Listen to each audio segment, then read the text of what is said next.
Content है। सो मेरे प्यारे फ्रेंड्स, चलिए मेरे साथ जुड़ जाइए और मेरे इस कॉन्सेप्ट नंबर 6 को पढ़ने का प्रयास कीजिए। बहुत ही अच्छा कंटेंट है। सो मेरे प्यारे फ्रेंड्स, आज का टॉपिक क्या है, ध्यान से देखिए। आज का टॉपिक मैंने लिखा है, आज के कॉन्सेप्ट नंबर 6 में 2 रूल्स हमने आपके सामने लिखा है। मेरे प्यारे मित्र, मैंने क्या लिखा है कि यदि हमारे सामने, आप यहाँ पर देख सकते हैं, मैंने लिखा है ए एंड द। आप सभी को मालूम होगा कि ए एंड द एक आर्टिकल है। जी हाँ मेरे प्यारे दोस्तों, ए एंड द एक आर्टिकल है। आप यहाँ देख सकते हो, इस ए एंड द के बाद हमने एक सब्जेक्ट यहाँ राइट किया हुआ है और फिर यहाँ पर देख सकते हो आप, ए एंड द के बाद यहाँ पर एक सब्जेक्ट हमने राइट किया हुआ है।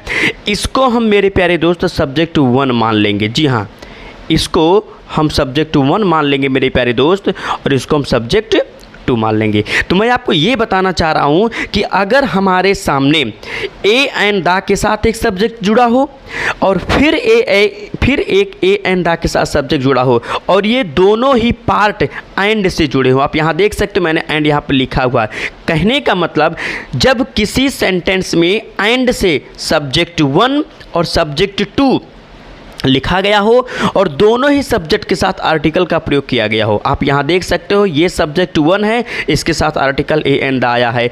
ये सब्जेक्ट 2 है, इसके साथ आर्टिकल ए एंड द आया है। तो मेरे प्यारे दोस्त, मैं आपको ये बताना चाह रहा हूँ कि अगर सब्जेक्ट 1 के साथ में भी ए एंड द है और सब्जेक्ट 2 के साथ में भी ए एंड द है और ये दोनों ही जुड़े हों एंड से, किससे जुड़े हो मेरे प्यारे फ्रेंड, एंड से, तो इनके बाद जो वर्ब आएगा वो चाहे हेल्पिंग वर्ब हो और वो चाहे मेन वर्ब हो, ये हमेशा मेरे प्यारे दोस्तों प्लूरल फॉर्म में रहेगा। जी हाँ, किस फॉर्म में रहेगा, प्लूरल फॉर्म में। मैंने कहा यदि सब्जेक्ट 1 के पहले भी ए एंड द में से कोई एक आया हो और यदि सब्जेक्ट 2 के साथ भी ए एंड द में से कोई एक आया हो और ये दोनों पार्ट एंड से जुड़े हों, तो इनके बाद जो वर्ब आएगा वो हमेशा प्लूरल फॉर्म में होगा। आइए क्वेश्चन के माध्यम से समझते हैं। मैंने आपके सामने एग्जाम्पल लिखा है, the boy and the teacher. आप पहले इसको देखिए, यहाँ पे एंड शब्द का यूज किया गया। जी हाँ मेरे प्यारे दोस्तों, यहाँ पर मैंने किसका यूज किया है, एंड का। तो मैंने क्या कहा,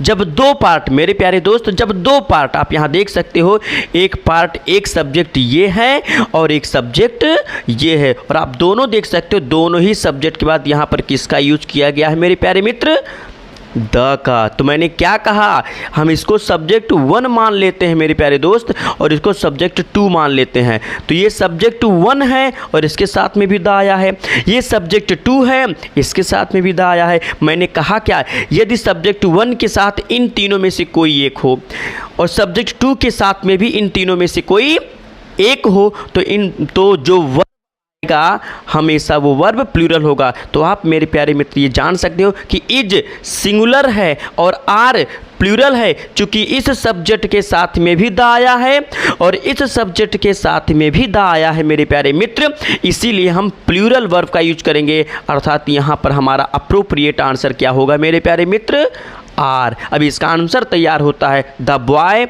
and the teacher are going. जी हाँ, पहला एग्जाम्पल हम उम्मीद करते हैं कि आपको बहुत अच्छे तरीके समझ में आया होगा। चलिए दूसरे क्वेश्चन की तरफ बात करते हैं। दूसरे क्वेश्चन को देखेंगे माय फ्रेंड्स, तो यहाँ पर देखिए फिर से क्या लिखा मिल रहा है हमको।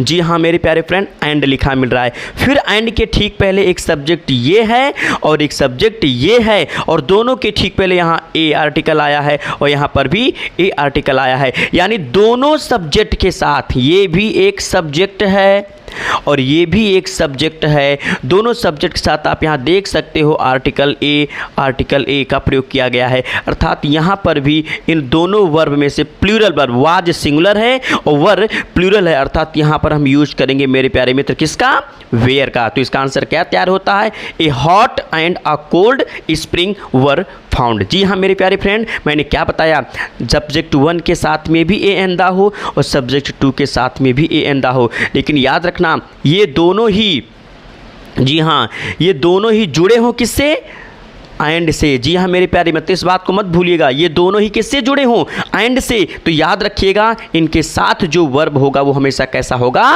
प्लूरल होगा। यहाँ पर हमने आपके सामने बहुत अच्छे तरीके से राइट किया हुआ है। और हाँ, अब दूसरे कंटेंट की तरफ चलते हैं। एक ये पहला रूल हो गया। दूसरा रूल मेरे प्यारे मित्र ये बताता है कि अगर सब्जेक्ट, यहाँ पर भी देखिए सब्जेक्ट 1 यहाँ है और सब्जेक्ट टू मेरे प्यारे मित्र यहाँ है। यहाँ भी देख सकते हो इस सब्जेक्ट के पहले ए एंड द आया है, लेकिन दूसरा रूल हमको ये बताना है कि अगर सब्जेक्ट 1 के साथ ए एंड द आया हो लेकिन सब्जेक्ट 2 के साथ ए एंड द का प्रयोग ना किया गया हो। जी हाँ मेरे प्यारे फ्रेंड्स, इस कंटेंट को, इस स्ट्रक्चर को ध्यान से देखिएगा। यहाँ पर सब्जेक्ट 1 के साथ ए एंड द आएगा लेकिन सब्जेक्ट 2 के साथ ए एंड द का प्रयोग नहीं होगा, तो ऐसे सेंस में जो वर्ब होगा वो मेरे प्यारे मित्रों कैसा होगा? सिंगुलर होगा। चलिए एग्जाम्पल के माध्यम से समझते हैं। फिर से देखिए इस क्वेश्चन को देखेंगे तो यहाँ पर देखिए क्या लिखा मिल रहा है मेरे प्यारे फ्रेंड, एंड। जी हाँ, मैंने क्या कहा, अब एंड के ठीक पहले एक सब्जेक्ट नॉवलिस्ट है और दूसरा सब्जेक्ट पोएट है। तो आप देख सकते हो इस सब्जेक्ट के पहले द आया है लेकिन इस सब्जेक्ट के पहले यहाँ पर कोई आर्टिकल नहीं है, अर्थात अब की बार इन दोनों में से हम सिंगुलर वर्ब का यूज करेंगे। और मेरे प्यारे मित्रों सिंगुलर वर्ब हमारा कौन है? इज है। मैंने क्या बताया, जब हमारे सामने दो सब्जेक्ट एंड से जुड़े हों लेकिन सब्जेक्ट 1 के साथ ए एंड द का प्रयोग हुआ हो लेकिन सब्जेक्ट 2 के साथ ए एंड द का प्रयोग, जी हाँ, सब्जेक्ट 2 के साथ ए एंड द का प्रयोग ना हुआ हो तो जो वर्ब होगा मेरे प्यारे मित्र वो कैसा होगा? सिंगुलर होगा। यहाँ पर भी वो वर्ब चाहे हेल्पिंग वर्ब हो और वो वर्ब चाहे मेन वर्ब हो मेरे प्यारे मित्र, इस चीज़ का ध्यान दीजिएगा। तो आइए दूसरे क्वेश्चन की तरफ देखते हैं। सेकंड क्वेश्चन कह रहा माय फ्रेंड्स कि यहाँ पर देखिए फिर से एंड हमको नज़र आ रहा है और हमने क्या बताया कि एंड जरूर आएगा, एंड से ही जुड़ा मिलेगा मेरे प्यारे मित्र, इस चीज़ को हमेशा याद दीजिएगा।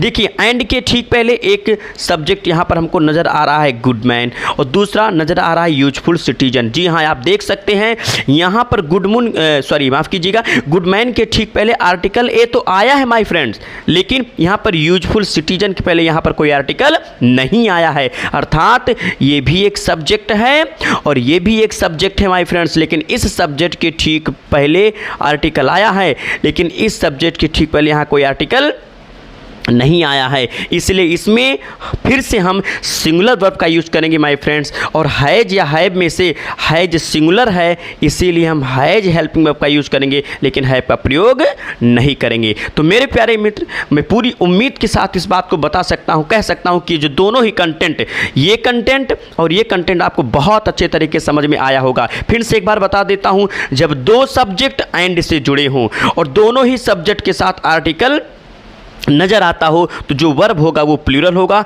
एग्जाम्पल के माध्यम से हमने चीज़ों को समझा। फिर यहाँ पर पहले सेंटेंस में आप यहाँ देख सकते हो एंड लगा है, एक सब्जेक्ट यहाँ था एक सब्जेक्ट यहाँ, दोनों के साथ द आया इसलिए आर लगाया, प्लूरल लगाया। यहाँ देखिए ये सब्जेक्ट ये था एक सब्जेक्ट ये था, दोनों के साथ ए लगा इसलिए प्लूरल वो लगाया। दूसरा कंटेंट हमने क्या बताया कि अगर दो सब्जेक्ट एंड से जुड़े हों, दो सब्जेक्ट एंड से जुड़े हों लेकिन उसमें एक सब्जेक्ट के साथ ए एंड द आया हो लेकिन दूसरे सब्जेक्ट के साथ ए एंड द का प्रयोग ना किया गया हो तो जो वर्ब होगा वो कैसा होगा? सिंगुलर होगा। मैंने एग्जांपल देखिए, यहाँ एक सब्जेक्ट है एंड से जुड़ा है, एक सब्जेक्ट यहाँ एक सब्जेक्ट यहाँ, इस सब्जेक्ट के साथ आर्टिकल है लेकिन इसके साथ नहीं है इसलिए सिंगुलर हेल्पिंग वर्ब यूज किया गया। ठीक उसी तरीके से यहाँ पर एक सब्जेक्ट यहाँ है और एक सब्जेक्ट यहाँ है, इसके साथ आर्टिकल है लेकिन इसके साथ कोई आर्टिकल नहीं है, इसीलिए मेरे प्यारे मित्र हमने सिंगुलर वर्ब का यूज किया है, हमने प्लूरल वर्ब का यूज नहीं किया है माय फ्रेंड्स। और इसी के साथ हम आपके सामने फिर से कुछ होमवर्क रखे हुए हैं, हम उस होमवर्क को आपके सामने फिर से पेश करते हैं। आइए इस चीज़ को ध्यान से हम देखते हैं माय फ्रेंड्स, ध्यान से देखिएगा।